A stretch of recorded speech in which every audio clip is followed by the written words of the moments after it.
Bonjour, ici Chantal Doré au micro d'Inclusion Inc., un balado sur les initiatives des entreprises pour favoriser un milieu de travail inclusif qui fait la belle part à la diversité. Inc. comme inclusion, Inc. comme incorporé qui réfère aux entreprises ou aux organisations. Qu'elles soient à but lucratif ou à vocation sociale, les entreprises ont un rôle à jouer comme milieu d'accueil.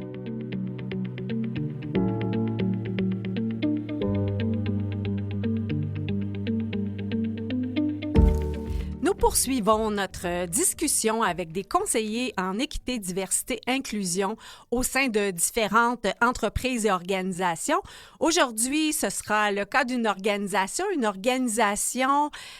qui nous concerne tous parce qu'il s'agit du secteur de la santé. Nous recevons M. Gonzalo Carvajal. Bonjour, Gonzalo. Bonjour, Chantal. Oui. Alors, vous êtes conseiller en EDI, donc au Centre intégré de santé services sociaux Montérégie-Ouest. Oui, c'est ça. Okay. Donc, peut-être juste nous expliquer là, la juridiction de ce que fait l'organisation. Qu'est-ce que le CIS gère exactement? Le CIS gère en ce moment, dans mon établissement, sont environ 12 000 employés. Et toute la région de l'ouest de la Montérégie, peut vous nommer Châteauguay, Salaberry, Kanawake, Awessasne, c'est pas mal ça, c'est le côté de l'ouest en général. Et les employés, quel type de fonctions ils font au quotidien pour la population de ces secteurs? C'est tout on peut parler des cliniques, des hôpitaux, des centres d'hébergement, les différents types de centres d'hébergement. Et aussi on parle aussi des intervenants sur le terrain aussi. Donc, vraiment, au sens large, autant vaccination, j'imagine? Je pense que je n'ai pas la réponse exacte à cette question. Okay. De toute façon, on va vraiment aller parler plus de EDI, mais il reste que c'est un centre intégré. Donc, il y a plusieurs services de santé, services sociaux qui sont prodigués, là, qui sont vécus au sein de l'organisation. Depuis quand vous travaillez à cet endroit? J'ai débuté ma fonction dans les mois de mai de l'année passée, 2024. D'accord. Et quand vous êtes arrivé, quelle était la pratique en EDI au CISMO? La pratique, ça a été... Il avait déjà un très, très bon avancement lié à l'EDI. Ça fait environ 3 ans avant mon arrivée, ils ont décidé de développer un comité en équité, diversité, inclusion pour commencer à développer les plans d'action futurs. Donc, je travaille actuellement.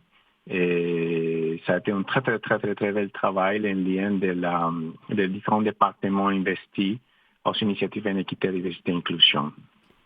Et parlez-nous un peu de votre travail au quotidien. Là. Comment vous aidez les gestionnaire dans leur pratique du quotidien?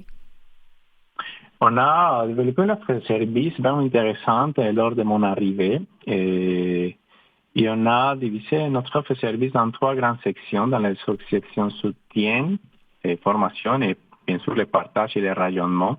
Donc, mon jour à jour, c'est ça, c'est donner le soutien aux différents appels, courriels, demandes de formation, demandes de soutien dans différents cas spécifiques.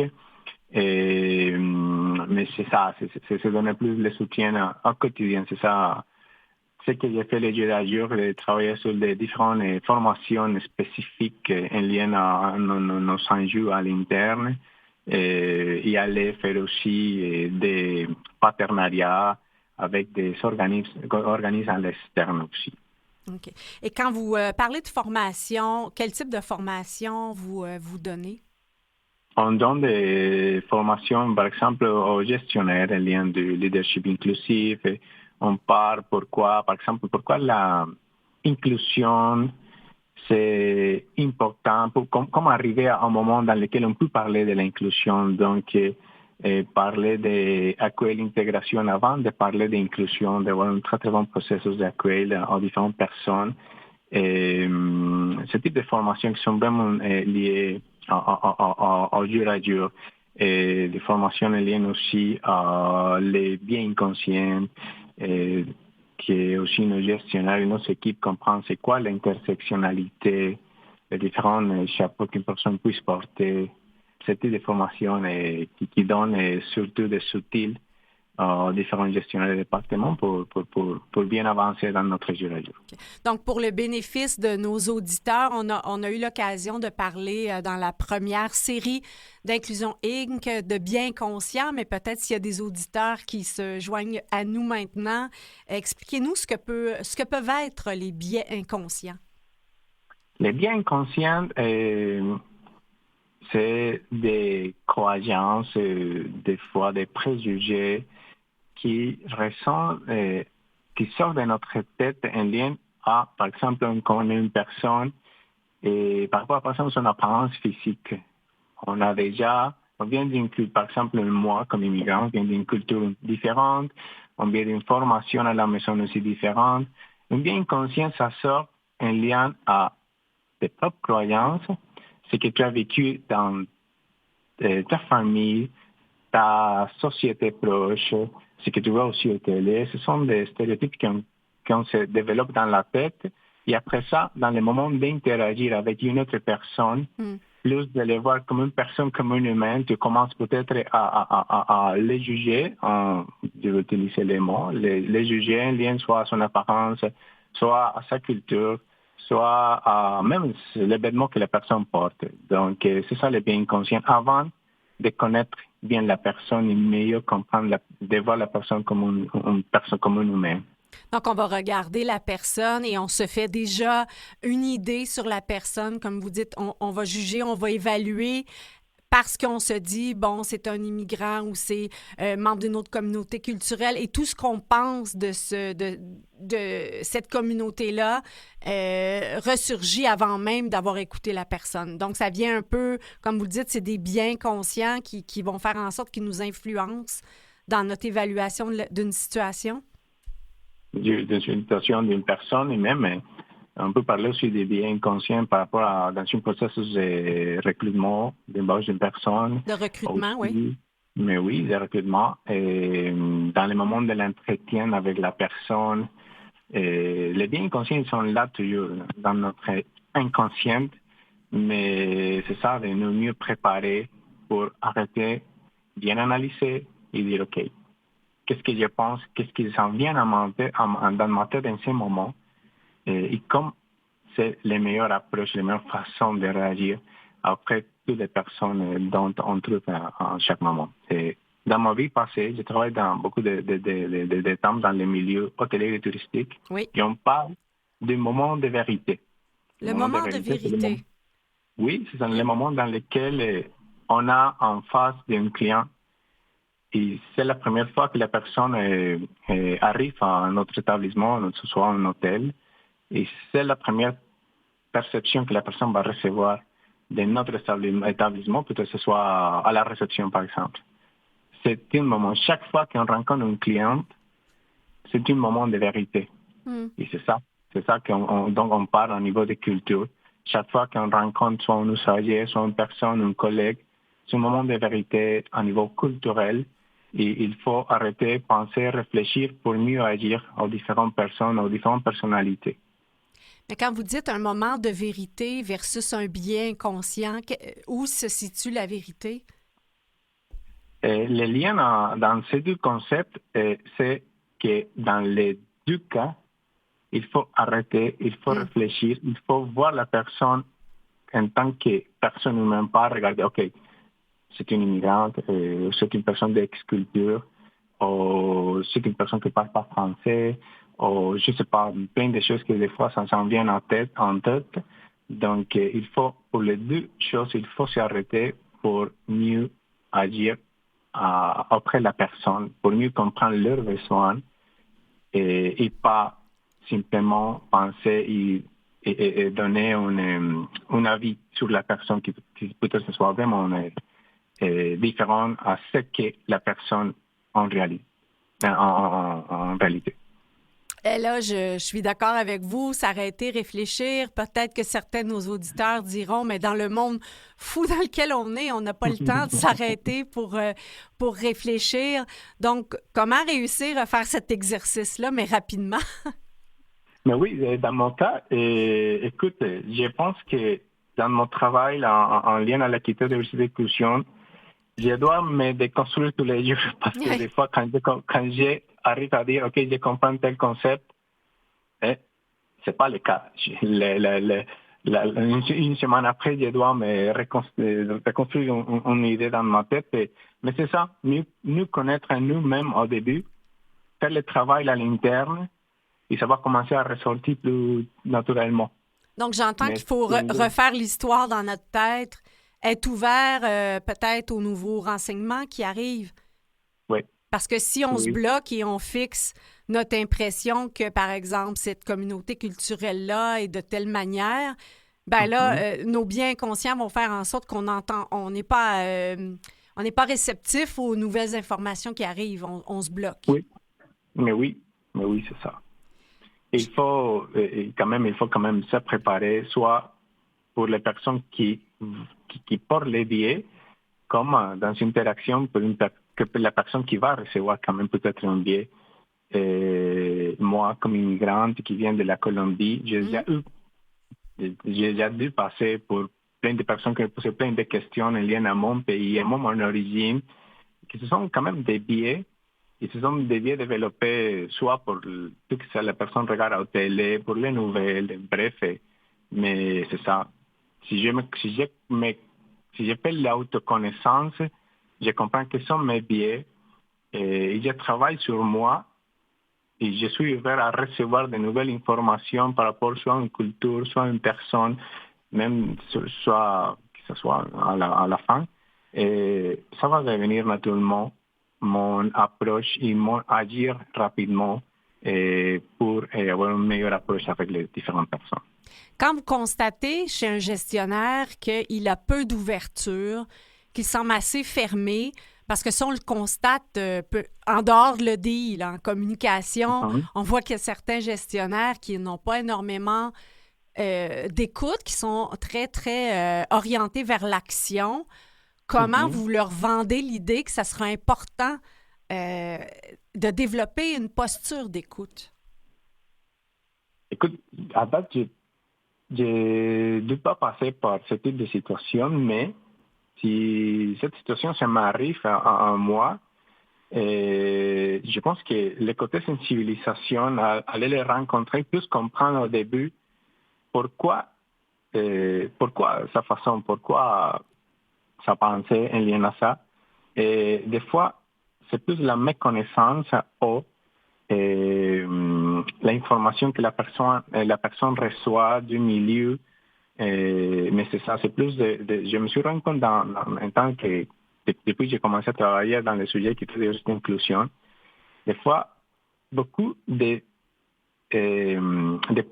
enjeux se sont liés plus à la méconnaissance de n'importe quel sujet. Donc, moi, je suis plus d'une approche proche. Donc, d'aller rencontrer les personnes, parler avec eux, écouter les pourquoi avant d'aller proposer n'importe quelle chose qui va pas fonctionner.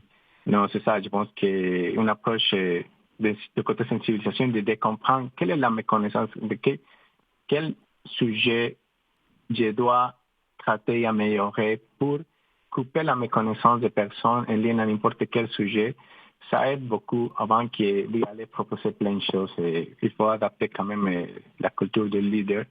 Et il faut qu'on s'adapte à la culture des différents leaders pour à la fin arriver à comprendre les pourquoi et après ça pouvoir arriver et aider soit la personne, soit les gestionnaires, soutenir les départements.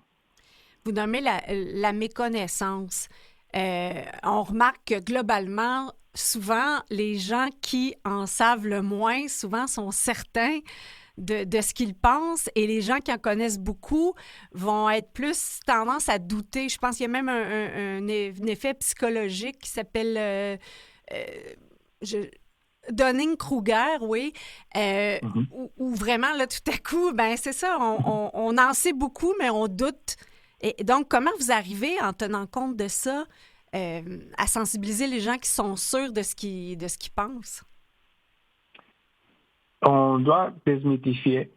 Et c'est ça la meilleure façon dont j'ai trouvé avoir une approche, démythifier toute l'information qui peut-être. On a pas mal de stocks. Moi, dans mon cas, j'ai pas mal de stocks en tête Des par rapport à outils? différents. Excuse-moi? Quand vous dites du stock en tête, de la Des stocks en tête documentation, des outils? d'informations en lien à la démystification des différentes informations. Et on commence par rapport, par exemple, à démystifier c'est quoi les EDI et pourquoi les EDI est important dans une entreprise. Et on donne la suite au niveau de démystifier c'est quoi une personne immigrante. Mhm. Et c'est vrai qu'une personne en situation de handicap ne peut pas travailler. Et c'est vrai que toutes les personnes ont besoin de plein d'accommodements.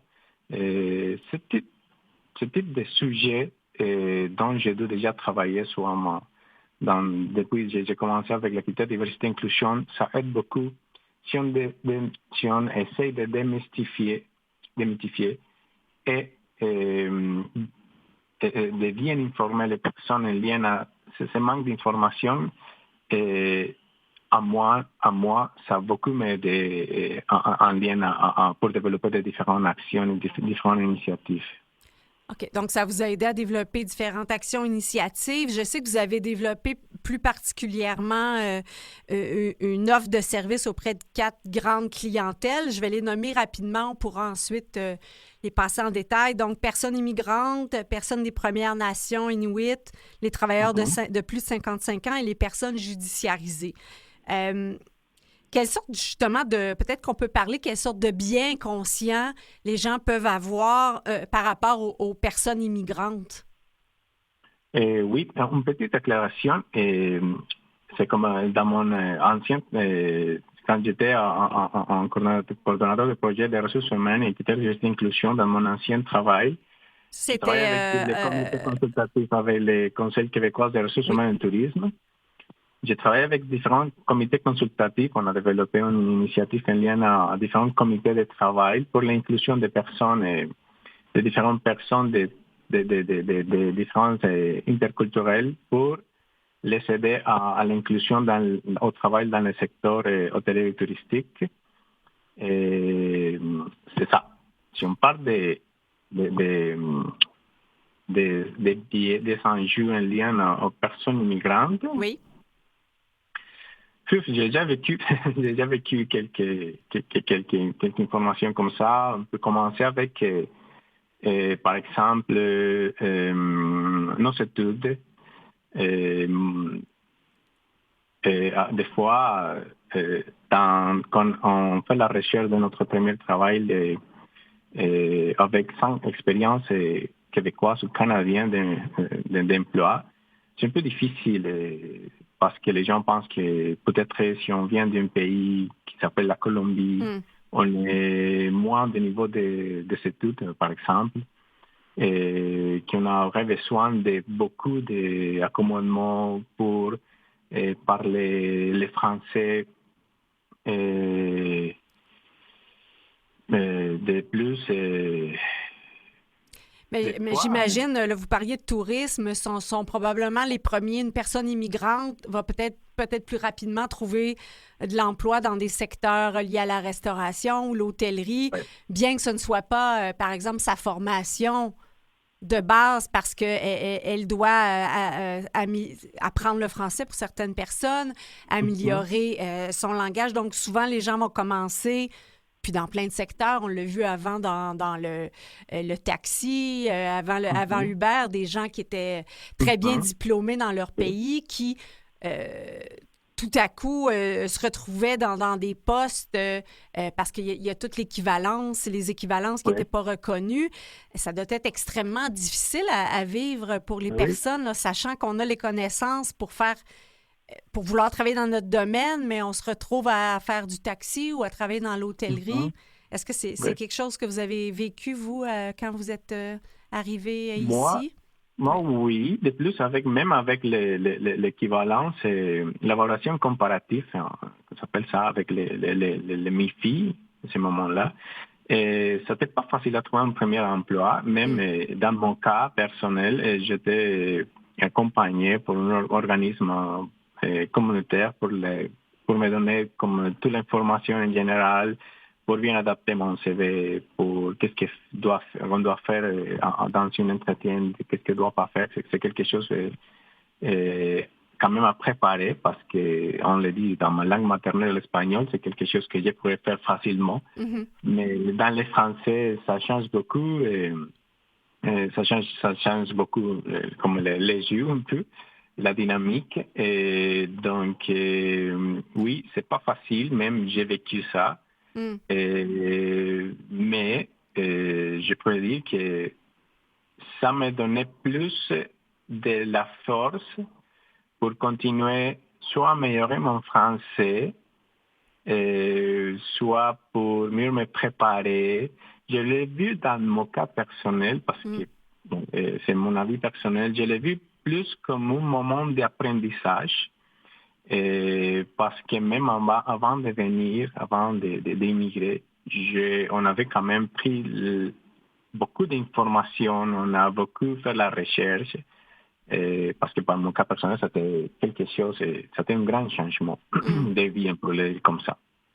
Oui. Bien, Donc, il y a pas dans votre travail comme consultant en EDI, comment vous les aidez, les gestionnaires, à ce niveau-là? Parce que moi je retiens que c'est un grand moment dans une vie où on déploie beaucoup de stratégies d'adaptation et j'ai l'impression que c'est des qualités qui sont utiles à un employeur.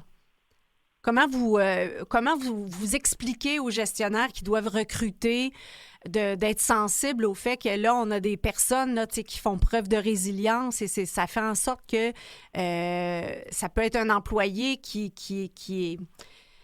Ben, c'est ça, là, qui a du courage. oui, Chantal, je pense qu'il faut quand même parler des attentes claires.